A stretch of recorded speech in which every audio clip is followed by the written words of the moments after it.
여러분 안녕하세요. 팡제입니다. 지난 시간까지 우리는 배열과 포인터의 관계에 대해서 배워보았습니다.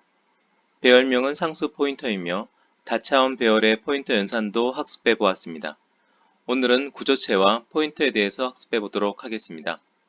구조체는 사용자 정의 자료형을 말하며 새롭게 정의된 자료형도 C에서 제공하는 자료형과 동일하게 사용이 가능합니다.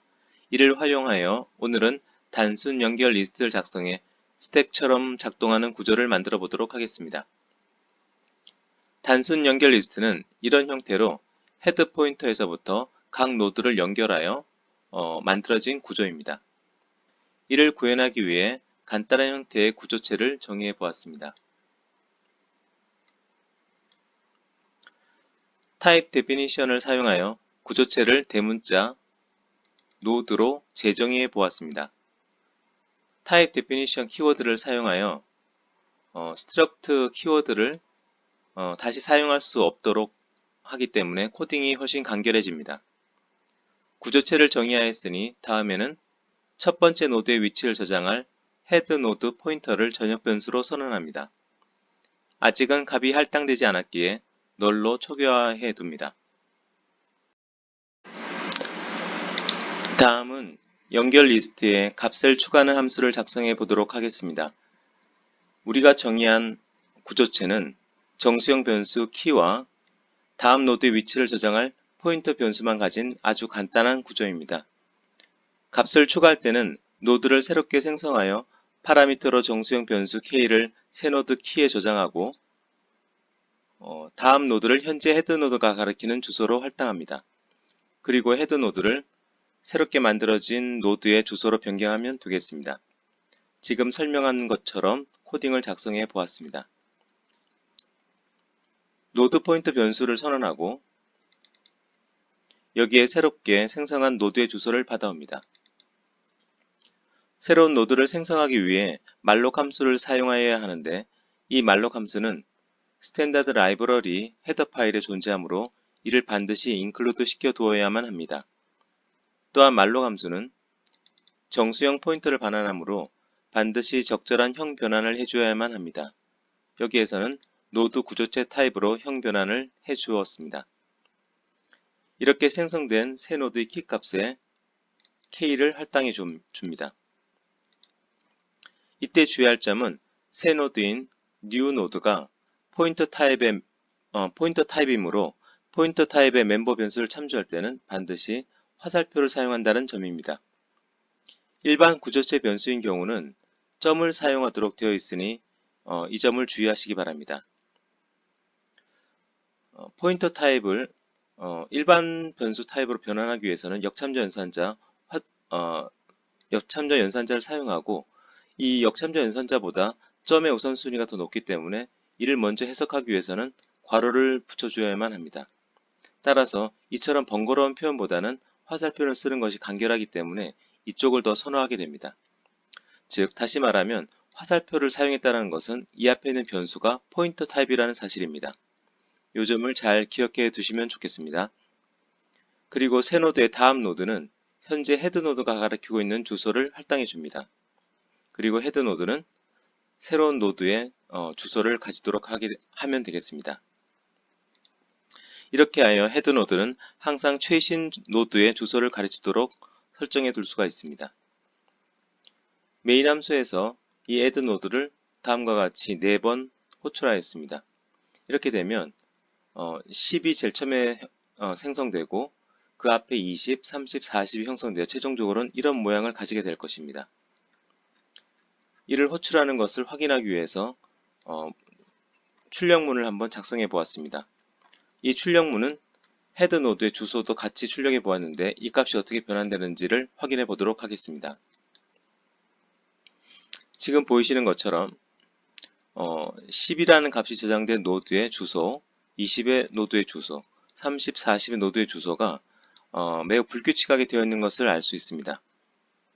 이처럼 malloc 함수를 사용할 때는 실행 시간에 메모리 공간을 확보하는 것으로 이를 동적 바인딩이라고 합니다.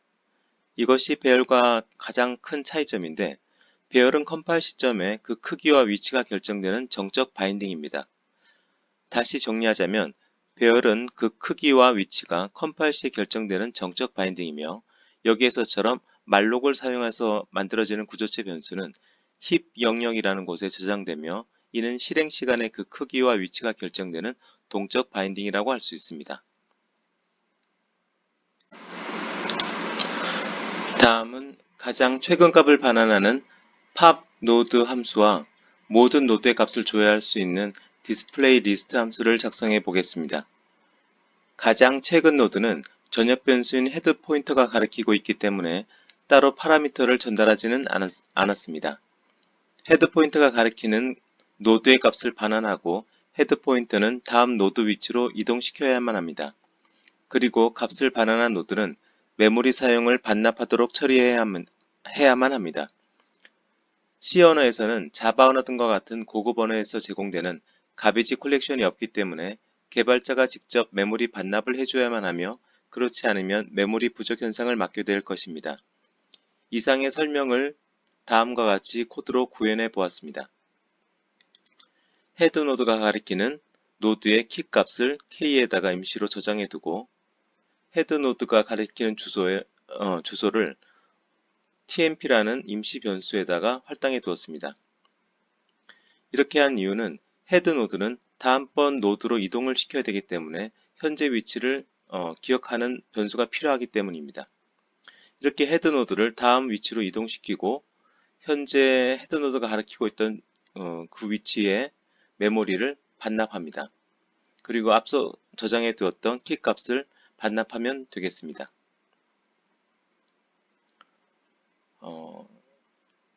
이 앞에서 구현해 주었던 add 노드 함수와 지금의 pop 노드 함수를 사용하여 후입 선출 기능의 스택을 구현하실 수 있을 것입니다. 이어서 전체 연결 리스트의 값을 출력하는 함수도 작성해 보았습니다. 헤드 노드를 받아서 이 값이 널이 아닌 동안 반복하여 키 값을 출력하는 문장입니다. 출력하면서 이 포인터 값을 계속 다음번 노드로 이동시켜주면 됩니다. 마지막에는 너를 만나게 됐을 때는 너를 표시하는 달러 표시도 출력되도록 작성해 두었습니다. 메인 함수에서 현재 입력되어 있는 리스트를 한번 출력해 보고 팝을 2번 실행한 후에 출력해 보고 50을 다시 입력하고 난 다음에 출력하는 문장을 작성해 보았습니다. 이를 실행하면 다음과 같은 결과를 얻을 수 있습니다. 10부터 40까지 입력된 결과가 처음에 출력이 되었으며 두 번의 팝을 했기 때문에 40과 30이 사라진 20과 10만 남게 됩니다. 그 위에 다시 50을 넣게 되면 50이 가장 최근 입력된 헤드 노드가 가리키는 주소가 될 것입니다.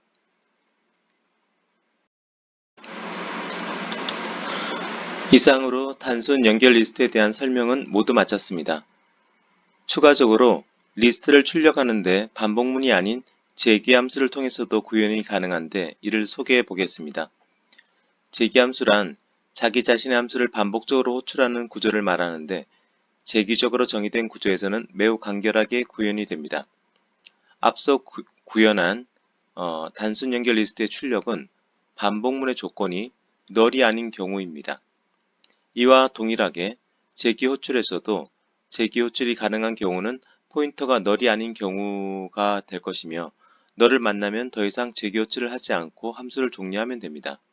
이를 코드로 구현한 것은 여기 보이는 바와 같습니다. display list recursive라는 함수를 작성을 따로 해두었으며 이 포인터가 널이 아닌 경우에 대해서는 그 키 값을 출력하고 이 함수를 다시 한번 재교출합니다. 이때 파라미터는 이 p라는 포인터의 다음번 노드의 주소로 넘겨주면 됩니다.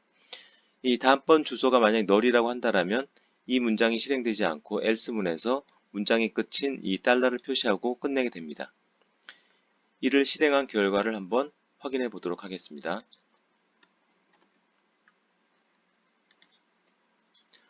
여기 보이시는 것처럼 이 부분은 반복문을 이용한 호출이며 그 다음 문장은 재기함수를 통해서 구현된 출력 결과입니다.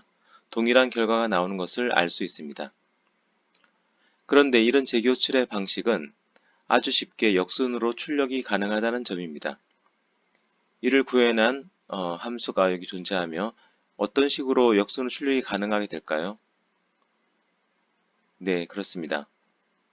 앞에서 보여드렸던 이 예제와 출력과 재교출의 순서가 바뀌어 있습니다.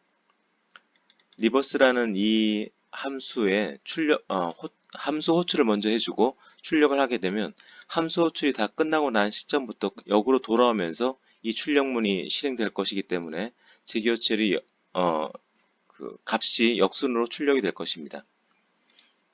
이도 다시 한번 어떻게 출력되는지 확인해 보도록 하겠습니다. 지금 보이시는 이 부분이 역순으로 출력된 결과입니다. 이상 구조체와 이를 활용한 예제가 잘 이해가 되셨기를 바랍니다. 감사합니다.